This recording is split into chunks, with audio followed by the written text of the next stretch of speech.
प्रिय बच्चों, आज मैं कक्षा 10 के लिए राम वृक्ष बेनीपुरी रचित रेखा चित्र बाल गोविंद भगत के साथ उपस्थित हूँ। ये क्षितिज पाठ्य पुस्तक के गद्य भाग में वर्णित है। सबसे पहले हम लेखक की बात करते हैं। तो लेखक जो हैं वो बहुमुखी प्रतिभा के धनी रहे हैं। वे बेहद प्रतिभाशाली पत्रकार थे। उन्होंने बहुत सारी दैनिक, साप्ताहिक, मासिक पत्र पत्रिकाओं का संपादन किया था।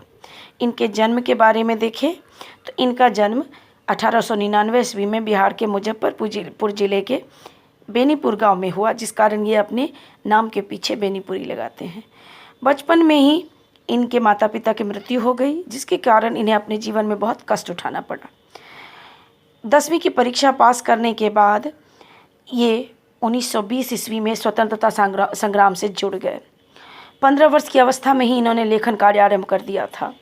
इन्होंने बहुत सारी प्रसिद्ध पत्रिकाओं जैसे तरुण भारत, किसान मित्र, बालक, युवक, योगी, जनता, जनवाणी, नई धारा आदि पत्र पत्रिकाओं का संपादन कार्य किया। गद्य साहित्य में इन्होंने हर विधा में लिखा है। नाटक, उपन्यास, कहानी, रेखाचित्र, यात्रा वृत्तांत, संस्मरण आदि सब कुछ। इनकी रचनाओं में स्वाधीनता की चेतना, मनुष्यता की चिंता और इतिहास की युगानुरूप व्याख्या है।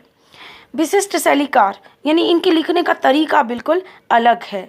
इस कारण से इन्हें कलम का जादूगर भी कहा जाता है। कलम के जादूगर के नाम से सिर्फ प्रेमचंद्र नहीं जाने जाते हैं। प्रेमचंद के अतिरिक्त राम वृक्ष बेनीपुरी को भी कलम का जादूगर कहा जाता है।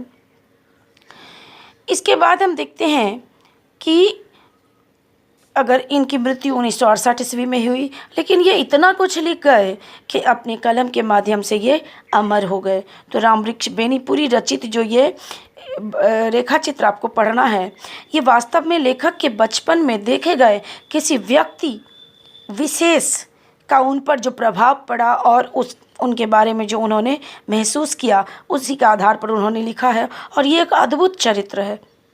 ये एक ऐसा कैरेक्टर है जो संत नहीं है, सामाजिक जीवन व्यतीत करता है, लेकिन फिर भी संत है।